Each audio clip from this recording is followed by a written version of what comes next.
Hello and welcome to the Full Octane Garage. I'm James. And I'm Kurt. And today we're going to talk about the tariffs because that's what everybody's talking about.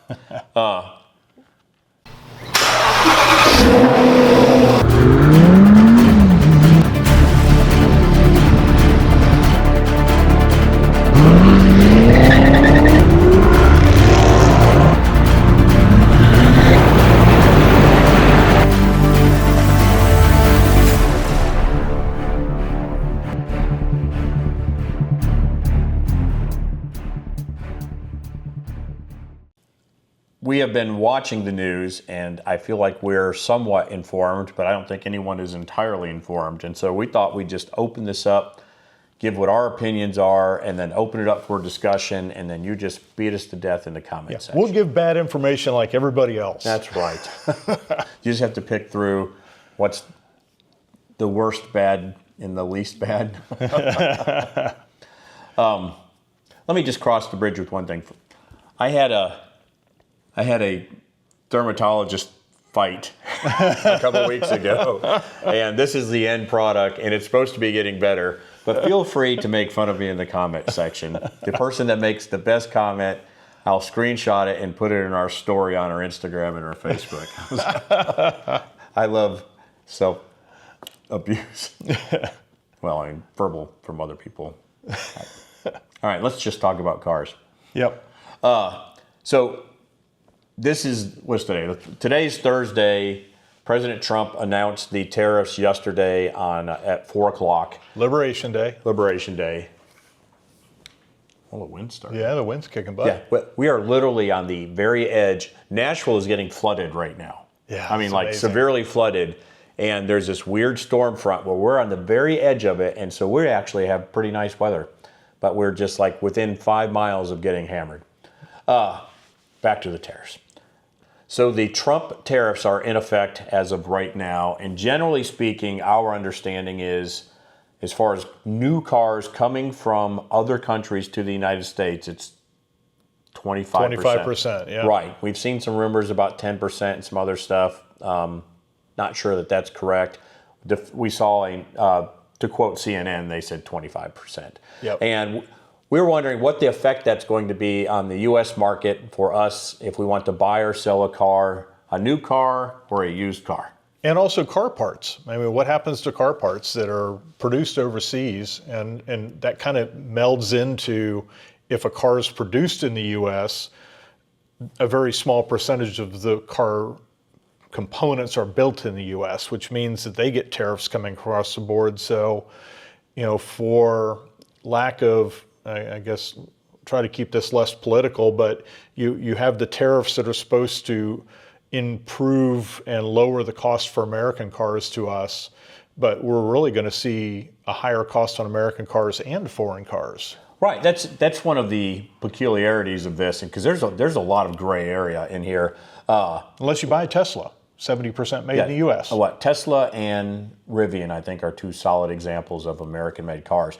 The rest of them, you look at Ford and GM, there's a lot of those cars that aren't actually built in the United States, and so some of it or all of them will be subject to this tariff. So the whole buy American, better look at what American you're buying because it might not be what you think it is. So generally speaking, we'll just say cars from the EU or Japan, we will be paying. Like our new Porsche Cayenne that we just got. Right. The tariffs will apply to that car, and so generally speaking, you could expect to pay upwards of 25% more if you were to buy that car now as of when you bought it 6 months ago, which makes that a good purchase, actually. And I have a client right now with a brand new Porsche GTS Cayenne on the ship. And he has gone to the dealer and said, I have a contract for this amount, and they've agreed at this point that he's not going to pay a tariff, even though it hasn't hit the U.S. yet. God, is it FOB shipping point or FOB destination? Yeah, I don't know. And the reason we're bringing all this up is, again, we want to give you our opinions, but we want to know, some of you may know more than us, and some of you probably don't. But let's leave comments down below, and let's talk about this and see if we can't come up with a cohesive story that lets everybody know generally what they can expect. So generally, if you were looking at buying, we're going to just keep using Porsche for an example since we both have those. I just bought a new one Last year? middle of last year Yeah. also. If I were to buy that car right now, I would suspect that was a $172,000 car. I would expect that it's going to cost me another $50,000. So that'll be a $220,000 car, Yep. which is crazy. But it's great because you can sell your car now for more. Well, and that's the other side of this. So what would I do right now if I wanted to replace my Porsche or buy a Porsche right now? I would probably look in the used car market because I would suspect that I would not want to pay that tariff on a new car if I could buy one that's a year old and avoid that, not just the initial depreciation hit, but now avoid the tariff also. Or maybe sell your Porsche for a profit and buy a new ZR1. I would do that. I just wouldn't have. We just wouldn't tell Melissa until it was done. So our understanding is that the used car market in the United States is going to go. The prices are going to go up also, because there will be more demand on the used car. We already have a friend, Dan, with a Normal Guy Supercar, that says that even though this has only gone into effect in the last 24 hours, it's been pending, and there's been kind of a reduction in the inventory of used cars out there on the market, especially on the high-end supercar, exotic car range, which is generally what we're talking about. So the expectation is that you're going to pay more for a car that's coming in from other countries. You're going to pay more for any used car right now, and domestic cars could possibly be more, just depending on where they're built and what their parts consistency is. Well, think of if it was a $3 to $5 million Pagani coming over. Whew, that's a big hit. Yeah, it's 25% of a $4 million car is $1 million. Yeah. Maybe I'll have to cancel my order.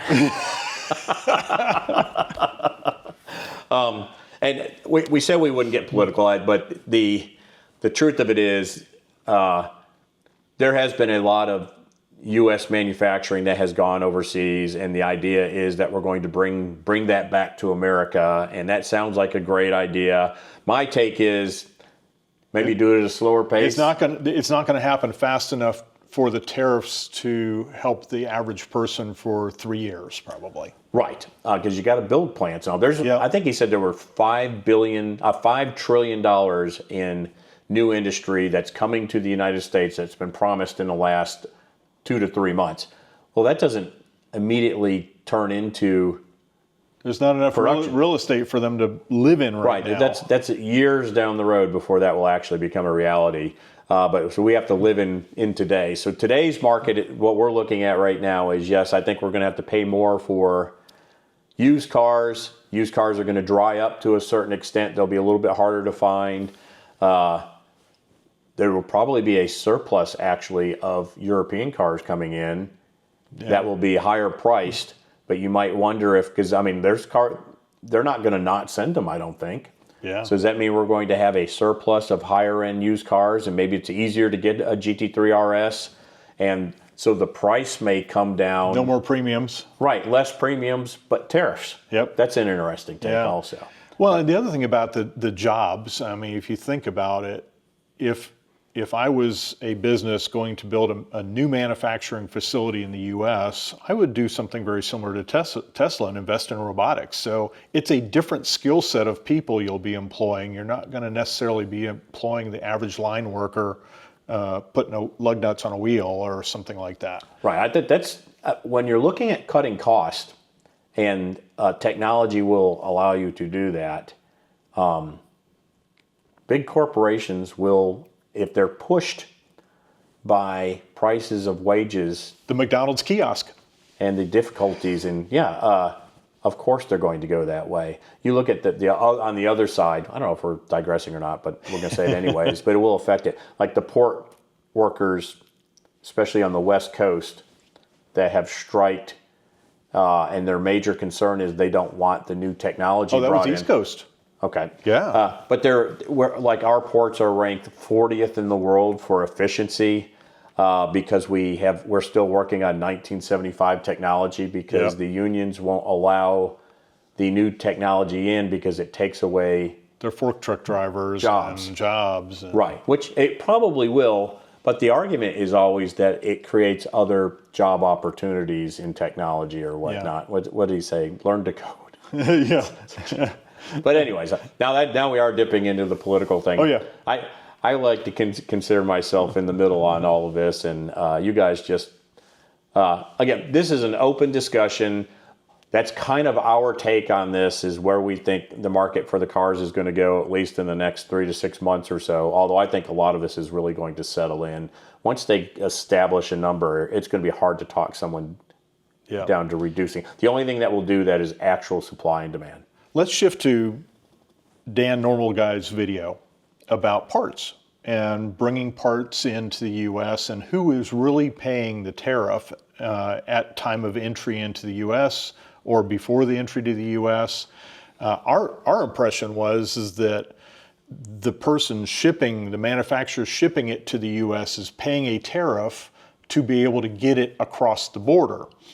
Dan is experiencing where the shipper is, the manufacturer ships it to the U.S., gets to the U.S. and FedEx actually bills the end recipient some amount for this tariff before they're allowed to take the product. And Dan is drop shipping that to the client, so he never sees it. He just is the middleman for the initial transaction. I don't know how that math can even work. I don't either, because it sounds so convoluted. You would think that, well, a Porsche, parts in cars, parts are going to be different. So I guess if a manufacturer is building a part and they have customers in Europe and in the United States, you can't really put it kind of makes sense that way, because if they have a website and they have the part and they have the price listed for the part, well, that's what they're going to charge for the part. And then the tariff almost becomes a shipping charge because it depends on the destination about what the end price is actually going to be. So the client exhaust that he talked about from Romania, it goes, guy buys it for, $5,000. They ship it, and the shipping was included or paid for. I guess the tariff wasn't, though, because they don't know what the tariff is until it hits the shipper at this point. But then the question is, how does the shipper know how to calculate? Does the Romanian company have to disclose how much the dollar amount the product is in the shipping now? Because that usually doesn't happen. Right. And where the concern is, if I've got English cars and I buy I guess England's being affected. I think the UK is being affected. And if I need to buy a part and it's $1,000 part for one of my Jags, and I look up and I find the price list and it's X amount of pounds, if I ship that car, if I buy that part and then ship it here, am I going to, thinking that I'm paying 1,000 pounds, whatever the equivalent is in dollars, for $1,200 or whatever it is, am I going to, without notice, get a separate bill from USPS or FedEx? And if I don't pay it, I don't get it? Right, for another $300 for a tariff on a part that I didn't calculate as part of my purchase when I bought it. Now that's you direct purchasing from the country. Dan, he's a middleman, he's a distributor. And he calls client up and says, I need an exhaust. It comes across the border, goes drop ships. He never touches his fingers on it. And he's saying the tariffs are not his responsibility because he's just the middleman. Tariffs are between the manufacturer and the end user, which I don't know. That seems a little weird. So what do you guys think about that? That's another question for the comments. We're not experienced in this too much, so I don't have any idea. We don't ship stuff overseas. We do buy stuff overseas, but I've never had that experience. I have never paid an additional charge for a tariff for anything. And there are tariffs out there. I mean, in your business, when you buy product for your business, which is not car related, you don't pay a tariff directly. You pay a price to the distributor who's giving you the product, and they're baking that tariff price into it. Right. So I don't quite get where he was coming from, but maybe he knows more than me. So your take from this video is we don't know what the hell we're talking about. Don't take our financial advice. We're just getting all our information from YouTube. But we would like to know, you guys tell us in the comments what's happening with these tariffs. How is it going to affect you individually, and how do you think it's going to affect everyone else? And I think we'll close it there. Yep. Thanks for joining us at the Full Octane Garage. If you like our videos, please click the subscribe button, like this video, leave the comments down below. If you don't like our videos, still hit the subscribe button. And the like button. And the like button. It really helps us. And then check us out on Facebook and Instagram. And also, if you live in the United States and you need to insure your collector car that you just paid the tariff on, you can always call Kurt at fulloctaneinsurance.com. And there will be a link down below for that. And then we also make some other content on pages like Driving with Melissa with Facebook and Instagram and stuff like that. So feel free to check that out. Cool. Thanks for joining us. We'll see you soon. And beers, boobs, and bring a trailer. Oh. All right. That's good. There's two. There's an easy ones and dones. No editing required.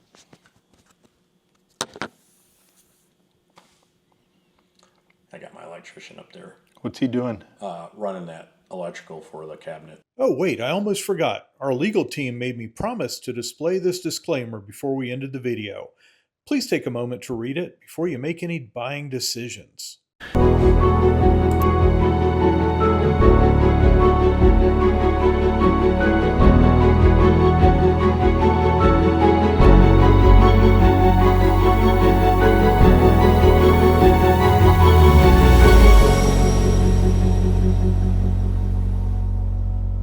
Is it recording though? It is. Yep. Because I thought usually we could see us on there. What is that? Okay. No, that's how you got to see us.